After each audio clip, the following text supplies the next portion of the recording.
వక్రతుండ మహాకాయ సూర్యకోటి సమప్రభ నిర్విఘ్నం కురు మే దేవా సర్వకార్యేషు సర్వదా. గురుబ్రహ్మా గురుర్విష్ణు గురుర్దేవో మహేశ్వరః గురు సాక్షాత్ పరబ్రహ్మ తస్మై శ్రీ గురువే నమః. ఓం శ్రీ సాయిరామ్. ఓం అవధూత చింతన శ్రీ గురుదేవదత్త జయ. ఓం శ్రీ అక్కల్కోట స్వామి సమర్థ లీలామృతము. 33వ అధ్యాయము. విద్యాసాగర యోగతత్వ ఉపనిషత్ ఇలా చెబుతున్నది. అజ్ఞానమే బంధకారణము, జ్ఞానము వల్లనే మోక్షం కలుగును. ప్రథమములో ఇదియే జ్ఞానస్వరూపము. జ్ఞేయమునకు జ్ఞానమొకటియే సాధనము.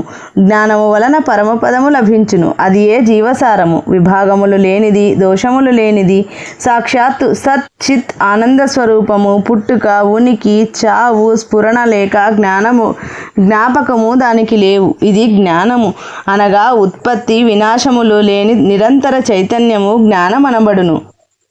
కావున నీవు ఇట్టి జ్ఞానమును సద్గురుదేవుని వలన పొందెదవుగాక అని దీవించి శ్రీ స్వామి సమర్థులను ఈ వాక్కునకు అట్టి శక్తిని ఇవ్వమని ప్రార్థించి తిరిగి ఈ అధ్యాయమున శ్రీ స్వామి లీలలను తెలుపసాగినాడు.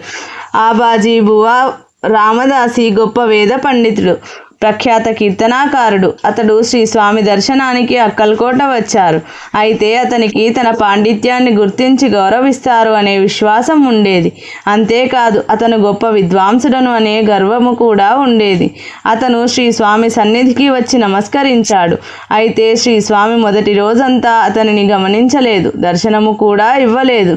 ఆ సమయంలో శ్రీ స్వామి వద్ద చాలా రద్దీగా ఉన్నది. రామదాసికి దగ్గరగా వెళ్ళే అవకాశం కుదరలేదు. శ్రీ స్వామి ఎవరెవరినో పిలిచి మాట్లాడుతున్నారు, ఆశీర్వదించుచున్నారు. కానీ వీరికి అవకాశం ఇవ్వలేదు. అతను శ్రీ స్వామి సమర్థులను అవతార పురుషులు అని అంటారే, మరి వారు నా అంత పండితునికి భక్తునికి దర్శనం ఎందుకు ఇవ్వలేదు అనుకున్నాడు. అయినా వారి దర్శనము, వారిచే గౌరవము లభించనిదే తిరిగి పోకూడదని నిశ్చయించుకున్నాడు. మరుసటి రోజున ఉదయం అతను దర్శనానికి వెళ్లే సమయానికి శ్రీ స్వామి వెళ్ళి దగ్గరగానున్న పేడకుప్ప మీద కూర్చున్నారు. ఆచారవంతుడైన రామదాసి పశువుల పేడ, చెత్తా చెదారము, పాత గుడ్డ పీలికలు, ఎముకలు ముక్కలు ఉన్న ఆ ప్రదేశంలో అడుగు పెట్టడానికి ముందుగా వెనుకాడినా ఆయన తనను పరీక్షిస్తున్నారని తలచి దగ్గరగా వెళ్ళి నమస్కరించాడు. శ్రీ స్వామి అతని వేపైనా చూడకనే ఒక సేవకుణ్ణి 2 కూజాలు నిండుగా నీరు తెమ్మన్నారు. అతడు వెంటనే తెచ్చాడు. శ్రీ స్వామి వాటికేసి ఆబాజీబువ రామదాసికేసి పరీక్షగా చూచి, ఇవి ఇంత నిండుగా ఉంటే వీటిలో ఏమైనా పోసేదెలా అని ప్రశ్నించి ఆ కూజాలలోని నీటినంతా పారబోసి, ఇలా ఉంటే ఇప్పుడేమైనా పోయవచ్చు అన్నారు. విద్యావంతుడను గర్వముతోనూ కేవలం వేద పఠనముతోనూ మనసు నింపుకోవడం గురుకృపను ఆటంకమే కాగలదు. అంతేకాదు మానవుడు ఎంత విద్వత్తు సంపాదించినా పేడకుప్ప లాంటి అహంకారముపై కూర్చుండకూడదని, అందువలన అతడు నేలపాలైన నీరువలే ఇహపరాలు రెండూ సాధించలేనివాడు అవుతాడని శ్రీ స్వామివారి చర్యలకు అర్థం మరియు రామదాసికి హెచ్చరిక. అయినా ఆబాజీ బువాలోని అంతరాత్మకు విషయం పూర్తిగా బోధపడక అతని విద్యాగర్వం దానిని ఒప్పుకోలేదు.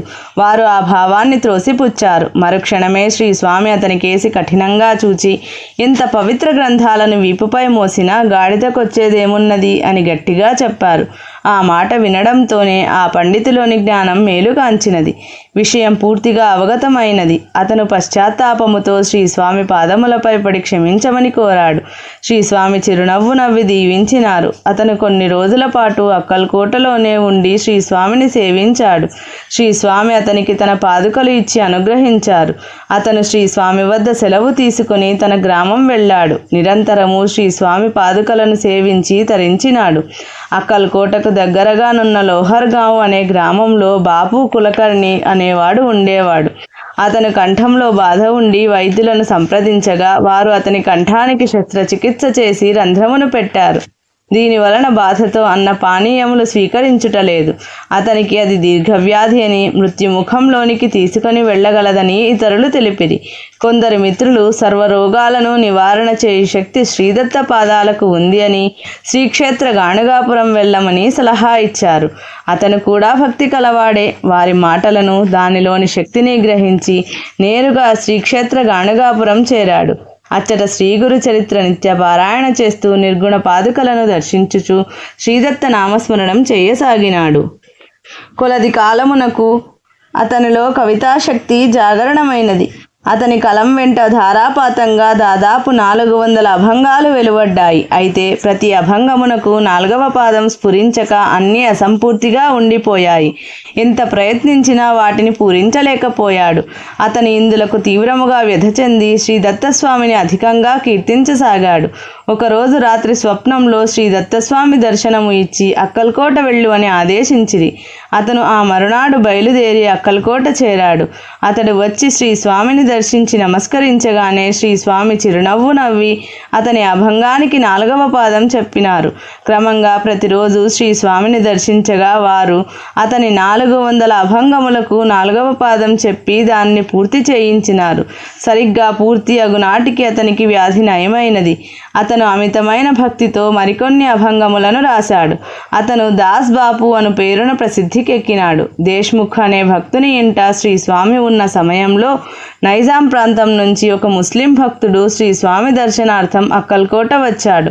అతను శ్రీ స్వామి వద్దకు వచ్చి అతని సంప్రదాయంలో నమస్కరించి శాంతిని పొందే మార్గం చూపమని కోరాడు. శ్రీ స్వామి అతని కేసి యోగ దృష్టితో చూచి అక్కల్సే ఖుదా పైచానో, ఎరకతో దైవాన్ని తెలుసుకో అన్నారు. అది వింటూనే ఆ ముస్లిం భక్తుడు సమాధి స్థితిని అనుభవించాడు. తిరిగి బాహ్యస్మృతి వచ్చే సమయంలో అతనికి పైగంబరుల వారి దర్గా అనగా మక్కా మదీనా దర్శనమైనది. అతను శ్రీ స్వామి పాదములపై పడి నమస్కరించి, హే అల్లా, హే ఖుదా, మీరు సామాన్యులు కారు, సాక్షాత్తు ఆ పైగంబరుని అవతారం. మీ దర్శనం చేత నా జీవితం ధన్యమైనది. జన్మజన్మలలో దొరకని నీ పాదం ఈ జన్మలో చేసుకున్న పుణ్యం వలన, మా పూర్వీకులు చేసిన గురుసేవల వలన లభించినది. నన్ను సదా రక్షించి కాపాడండి అని ప్రార్థించినాడు. శ్రీ స్వామి చిరునవ్వు నవ్వి ఆశీర్వదించినారు. అతను కొలది రోజులు ఉండి శ్రీ స్వామిని సెలవు కోరినాడు. శంఖేశ్వర పీఠాధిపతి జగద్గురు శ్రీ శ్రీ శ్రీ శంకరాచార్యులు ఒకసారి శ్రీ రాజా మాలోజీరావు గారి ఆహ్వానము పురస్కరించుకొని అక్కల్కోట వచ్చారు. రాజావారి భవనములో వారు మకాము చేశారు. వారిని దర్శించడానికి జనులు తండోపతండములుగా వచ్చారు. శ్రీ స్వామి సమర్థులు కూడా చోళప్పను తీసుకొని వారి దర్శనానికి వెళ్ళారు. చాలా జన సందోహము ఉన్నది. శ్రీ స్వామివారి రాకని ఎవరూ గుర్తించలేదు. ఒక బ్రాహ్మణ భక్తుడు వారిని చూచి ఒక చెక్క పీటను తెచ్చి ఆసనముగా వేసి కూర్చోమని కోరాడు. శ్రీ స్వామి ఆసనం మీద మౌనముగా కూర్చున్నారు. అంత జన సందోహములో కూడా శ్రీ స్వామివారిని శ్రీ శంకరాచార్యులు చూచారు. శ్రీ స్వామివారి దివ్యమంగళ విగ్రహమును, వారిలోని దివ్యమైన తేజస్సును చూచి అచ్చరు పొందారు. అది శంకర భగవానులు కూడా ఈయన వలె ఉండి ఉండవచ్చని అనుకున్నారు. కానీ వారిని దగ్గరకు పిలవడం కానీ ఆయన వారి వద్దకు వెళ్ళడం కానీ చేయలేదు. మధ్యాహ్నం భోజన సమయం అయినది. భోజనములు ఏర్పాటు చేశారు. అక్కడ ఉన్న బ్రాహ్మణులు కొందరు శ్రీ స్వామి కులమత విచక్షణ లేకుండా అందరి చేత భిక్ష స్వీకరిస్తారని, అందరు బ్రాహ్మణుల పంక్తిలో వారిని కూర్చోబెట్టకూడదని, వేరుగా వడ్డించాలని నిర్ణయించి ఆయనను వేరుగా కూర్చోబెట్టారు. విస్తర్లలో అన్ని వంటకాలు వడ్డించారు. భోజనం చేయబోవు సమయంలో వడ్డించిన పదార్థాలన్నీ చెడు వాసన కొడుతూ వాటి నిండా పురుగులు ఏర్పడినవి. ఎవరూ దానిని ముట్టలేకపోయారు. అందులో కొందరు బ్రాహ్మణులు ఇది శ్రీ స్వామి సమర్థుల పట్ల తాము చేసిన అపచారం వల్లనే ఏర్పడిందని గ్రహించి శ్రీమద్ శంకరాచార్యులకు తెలిపిరి.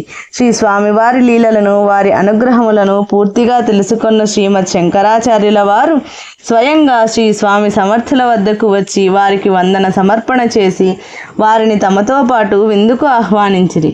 శ్రీ స్వామి సమర్థులు సమ్మతించి వారి ప్రక్కన భోజనమునకు కూర్చునగానే ఆహార పదార్థములన్నీ తిరిగి పూర్వము వలె సువాసనలు వెదజల్లసాగినవి, రుచికరముగా మారినవి. అందరూ తృప్తిగా భోజనం చేశారు.